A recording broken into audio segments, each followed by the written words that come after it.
Hello guys, नमस्ते, सत श्री अकाल। कैसे हैं आप सब? मेरा नाम है श्लोक वर्मा। तो आज की इस वीडियो में हम बात करने वाले हैं क्लास 12th मैथ्स की स्ट्रेटेजी के बारे में। तो जो क्लास 12th के बोर्ड्स हैं कंपैरेटिवली बहुत इजी होते हैं।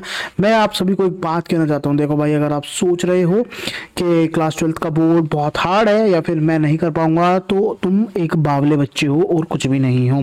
क्लास 12th का बोर्ड, जो सीबीएसई क्लास 12th का बोर्ड है, वो कंपैरेटिवली बहुत ज़्यादा ईजी होता है क्लास 10th के बोर्ड से भी।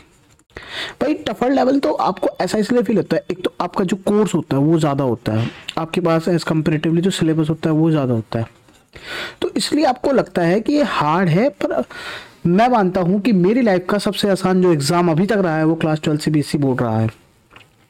तो आज के इस वीडियो को हम शुरू करते हैं। सबसे पहले हमें देख लेना है कि हमारे कौन से चैप्टर की कितनी वेटेज है। जैसे रिलेशन एंड फ्रैक्शन है, ये 6 मार्क्स का है। इनवर्स ट्रिगो 2 नंबर का है। मैट्रिसेस हमारा 3 नंबर का है। डिटर्मिनेंट्स हमारा 7 नंबर का है। वहीं कंटिन्यूटी डिफरेंशिएबिलिटी हमारा 8 नंबर का है और एप्लीकेशन ऑफ डेरिवेटिव हमारा 4 नंबर का है। उसके बाद जो हमारा 7th चैप्टर है, 7th चैप्टर बहुत बड़ा चैप्टर है, तो इस हिसाब से ये हमारा 10 मार्क्स का चैप्टर होने वाला है। 8 चैप्टर होगा हमारा 9 नंबर का। जो हमारा डिफरेंशियल इक्वेशन है वो 4 मार्क्स का होगा, और जो हमारा वेक्टर अलजेब्रा है वो 6 नंबर का है। और 11th चैप्टर हमारा 3D ज्योमेट्री 8 नंबर का है। वैसे ही लीनियर प्रोग्रामिंग और प्रोबेबिलिटी भी 8 नंबर का है, और लीनियर प्रोग्रामिंग हमारा 5 नंबर का है। तो मैंने आपको हर एक पर्टिकुलर चैप्टर की वेटेज लिखवा दी थी। आप भी अपनी एनसीईआरटी में ही लिख लो वेटेज को। तो अब हम देखते हैं हमें करना क्या है। देखो भाई, मैंने पहले से ही कंटेंट तैयार करके रख रखा है। देखो, जो हमारे चैप्टर नंबर 5, 4, 5, 7, 8 एंड 13 है, इनकी वेटेज 42 मार्क्स की है। मतलब अगर आप ये 5 चैप्टर कर लेते हो तो आप कंपैरेटिवली एज पर आ जाते हो। आप 50% से ज़्यादा सिलेबस अपना कवर कर लोगे, 50% से ज़्यादा मार्क्स के लिए चले जाओगे। अब हमारा जो पेपर का पैटर्न है उसके अंदर 18 एमसीक्यू हैं, 2 असर्शन एंड रीजनिंग हैं, ये हमारे 20 मार्क्स के आ रहे हैं, और 3 केस स्टडी जो हमारी 12 मार्क्स की आ रही है। तो ये हमारी केस स्टडी आने के चांसेस है वो application of derivative and probability से है। तो अब देखो यार, मैं आपको समझाना क्या चाह रहा हूँ। आप अगर अभी तक आपने कुछ भी नहीं पढ़ा है, आप बिल्कुल कहना कि कुछ पढ़ा ही नहीं है भैया, 0 पे स्टैंड करते हैं, अब स्टार्ट करेंगे। तो देखो, अगर आप अब ट्यूशन लगा रहे हो मैथ का, देखो सबसे पहले आपको लेक्चर्स की ज़रूरत पड़ेगी। चलो नीचे चलते हैं। अभी आपको ज़रूरत पड़ेगी। देखो, अगर आप अभी स्टार्ट कर रहे हो, आप 0 पे हो, आपने बिल्कुल भी कुछ नहीं करा है, तो देखो सबसे पहले जो नंबर 1 आपकी रिक्वायरमेंट होगी वो आपकी लेक्चर्स की होगी। देखो, अब आप ये जो लेक्चर्स करोगे, या तो आप यूट्यूब से, या तो आप स्कूल में तो देखो सिलेबस हो चुका है, या आप इस टाइम कोई ट्यूशन ज्वाइन करो जो आपको स्टार्टिंग से सब कुछ करवा रहा हो। इसके चांसेस थोड़े से कम मुझे लगते हैं। वो बहुत कम टीचर्स ऐसे होते हैं जो सिर्फ एक बच्चे के लिए में दोबारा से सिलेबस स्टार्ट करें, या फिर आप कोई कोचिंग ज्वाइन करो स्पेशलाइज्ड आपके लिए, होम ट्यूटर वगैरह। यहाँ पे मुझे चांसेस मुश्किल लगते हैं। तो आपके लिए देखो, यूट्यूब एक ऑप्शन बचता है। यूट्यूब या फिर कोई भी ऑनलाइन कोचिंग आपको ऑनलाइन करवा देगी। एक आप ऑनलाइन कोचिंग में आपको रिकॉर्डेड लेक्चर्स मिल जाएंगे, आप वहाँ से कर सकते हो। ठीक है, लेक्चर्स आप कहाँ से देख रहे हो? यूट्यूब से। देखो, अगर आप पहली बार पढ़ रहे हो कोई भी XYZ चैप्टर, अगर मैं इंटीग्रल्स की ही बात करता हूं, तो आपको वन शॉट नहीं देखना है। दुनिया कहेगी कि वन शॉट से काम चल जाएगा, लेकिन अगर आप फर्स्ट टाइम कर रहे हो तो भैया one shot is not for you. You have to start with जो आपके स्ट्रक्चर्ड लेक्चर्स होते हैं। जैसे एक चैप्टर के 5-6 लेक्चर्स होते हैं स्ट्रक्चर्ड लेक्चर्स, जो 1 घंटे का एक लेक्चर होता है। स्ट्रक्चर्ड लेक्चर्स आपको करने हैं। ठीक है, अगर आप 0 पे स्टैंड करते हो, आप कोई भी XYZ, या अगर आप 0 पे स्टैंड भी नहीं कर सके, अगर आपका कोई XYZ चैप्टर रह गया है, तो आप कहाँ से स्टार्ट करो? आप या तो कोई ट्यूशन ज्वाइन कर लो, या कोई कोचिंग ज्वाइन कर लो, या ऑनलाइन कोचिंग ज्वाइन कर लो, या यूट्यूब से आप पढ़ो। स्ट्रक्चर जो वीडियो लेक्चर्स होते हैं आप उन पर जाओ वन शॉट की जगह। अभी हमारे पास टाइम है, we have that sort of time, जिसमें हम आराम से अपने एक एक कंटेंट को, एक एक चैप्टर को ध्यान दे सकते हैं। ठीक है, तो अगर आपने लेक्चर्स कर लिए, ठीक है, आप लेक्चर्स कर रहे हो, जो लेक्चर्स में क्वेश्चन करवा रहे हैं, ठीक है, इन लेक्चर्स के आपको नोट्स भी बनाने हैं भैया। ऐसा नहीं है बस आप लेक्चर देख रहे हो, आपको इनके नोट्स भी बनाने हैं। बिना नोट्स के काम नहीं चलेगा। जो लेक्चर में बता रहे हैं वैसे साइमल्टेनियसली उसको एक नोटबुक, प्रॉपर नोटबुक मेंटेन करो। मैथ्स के लिए मेरे हिसाब से देखो, जब मैं क्लास 12th में था तो मेरे पास मैथ्स की 3 नोटबुक थी। ठीक है, पहली तो जो मेरी नोट्स की नोटबुक थी नंबर 1, उसके बाद मेरे सॉल्यूशंस की नोटबुक जो थी,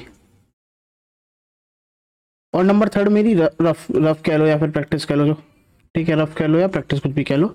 तो पहले मेरी नोट्स की थी जो मैं लेक्चर्स करता था, इसी नोट्स में मैं इसी बुक के अंदर में सारे लेक्चर्स के नोट्स बनाता था। रफ में मैं प्रैक्टिस करता था, जो होमवर्क मुझे मिलता था मेरी कोचिंग से उसको मैं करता था। और सॉल्यूशंस वाली जो मेरी नोटबुक थी इसके अंदर एनसीईआरटी, एग्जाम्पलर, एनसीईआरटी और एग्जाम्पलर, और उसके साथ साथ मेरे आरएस के सॉल्यूशंस में इसके अंदर ही करता था। ठीक है, तो मैं ऐसे ही चलता था। अब आपको भी ऐसे ही चलना है। आपको एक नोट्स की कॉपी बनानी है, नोटबुक पूरी, एक सॉल्यूशन की और एक रफ की। प्रैक्टिस आपको बहुत ज़्यादा ज़रूरी है। आपको ये पूछेगा कि भैया मुझे एनसीईआरटी की प्रैक्टिस कितनी बार करनी है। आपको मैं बता दूं 12th क्लास की बोर्ड है, आपको 5 टाइम्स एक एक क्वेश्चन, एक एक एग्जाम्पल को 5 बार अपने हाथ से करके देखना है। आपको बार बार एक क्वेश्चन की प्रैक्टिस करनी है। अगर आप किसी क्वेश्चन में फंस रहे हो, जैसे मैं आपको एक एग्जाम्पल दिखा देता हूँ ऐसे, चलो मैं खोल लेता हूँ कुछ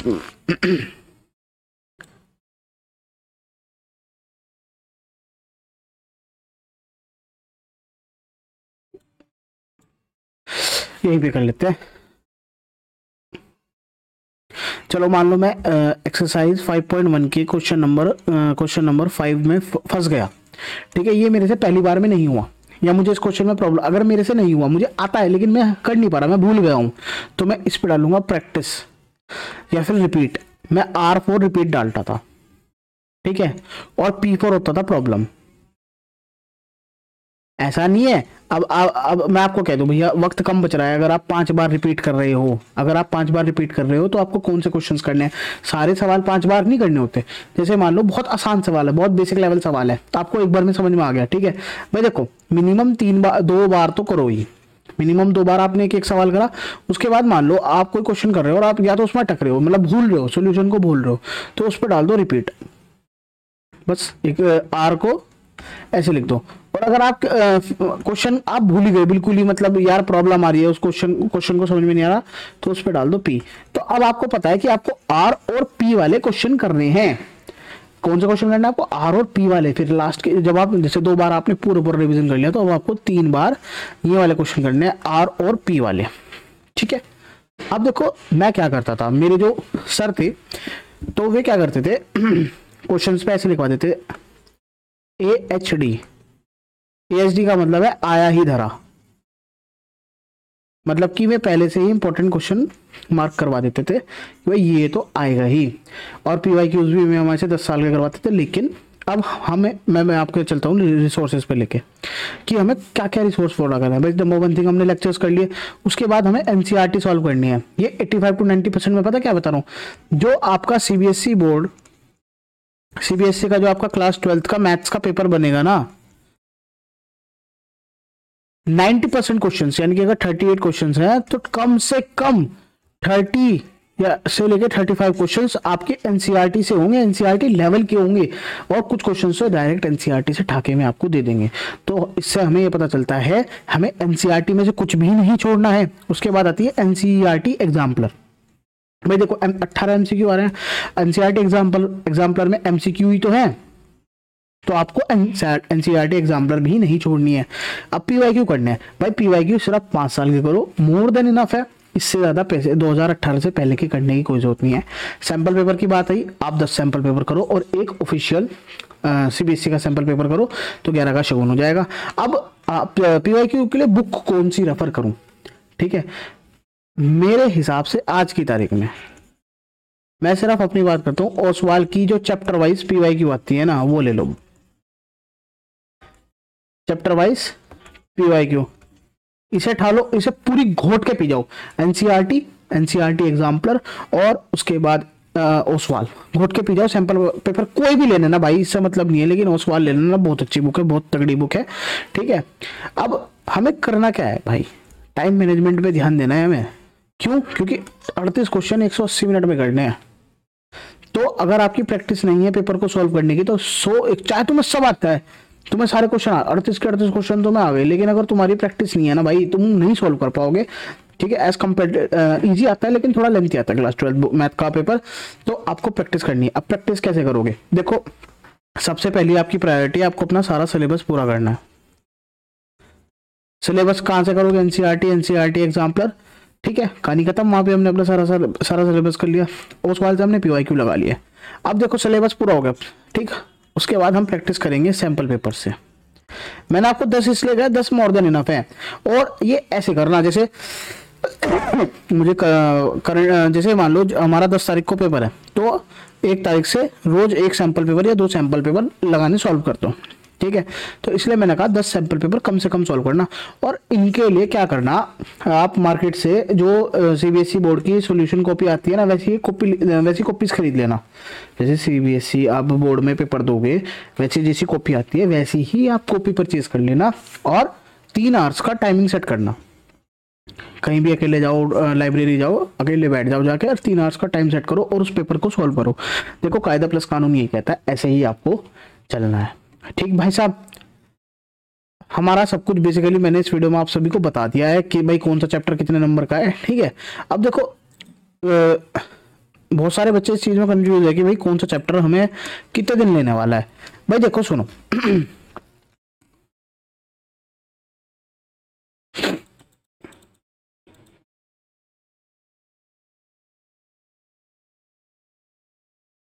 जैसे ये चैप्टर है, ये रिलेशन एंड फंक्शन, ये मैक्स टू मैक्स आपका 3 डेज का चैप्टर है। मेरे हिसाब से 3 दिन का भी नहीं है। ये जो आपके दोनों चैप्टर हैं, चैप्टर 1 एंड 2, ये 3 दिन में हो जाना चाहिए। मैट्रिसेस एंड डिटर्मिनेंट्स, चलो जी 7 डेज ले लो, जाओ। ठीक है, कंटिन्यूटी एंड डिफरेंशिएबिलिटी जाओ 7 डेज ले लो। ठीक है, जो आपका 7 चैप्टर है ये कम से कम 10 डेज आपके पी रहा होगा। एप्लीकेशन ऑफ इंटीग्रल्स, ये आपका कम से कम 7 डेज पी रहा होगा। डिफरेंशियल इक्वेशंस कम से कम 5 डेज। देखो मैं हर बच्चे को सोच के बता रहा हूँ, हर बच्चे की सोच के बोल रहा हूँ ये चीज। एक बच्चा होगा जिसको सब आता है, वो एक दिन में सारे चैप्टर्स रिवाइज कर सकता है। ठीक है, रिवीजन करना हमें बहुत जरूरी है। अब जो आपका वेक्टर अलजेब्रा है, ये 5 दिन का चैप्टर है बस। 5 में कोई बच्चा 3 से 5 दिन का एक एवरेज लेकर चलो। ठीक है, बाकी 3D लीनियर प्रोग्रामिंग, ये तो देखो तुम्हें भी पता है 3 दिन के है दोनों। और ये 4 से 5 दिन आपका चैप्टर ये वाला ले रहा होगा। ठीक है, अब मुझे एक इंपॉर्टेंट बात आपसे ये करनी थी। देखो हमारा जो रिवीजन होना चाहिए ना, देखो मैंने आप सभी को बताया कि कैसे हमें मार्किंग करनी है अपनी बुक में। ठीक, जो हमारा रिवीजन होगा, हमने एनसीईआरटी प्लस एनसीईआरटी एग्जाम्पलर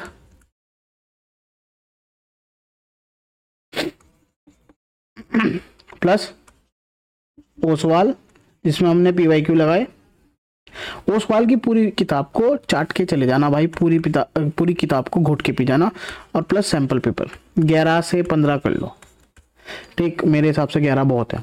ठीक, एनसीईआरटी को 5 बार पे लो, एनसीईआरटी एग्जाम्पलर को 5 बार पे लो।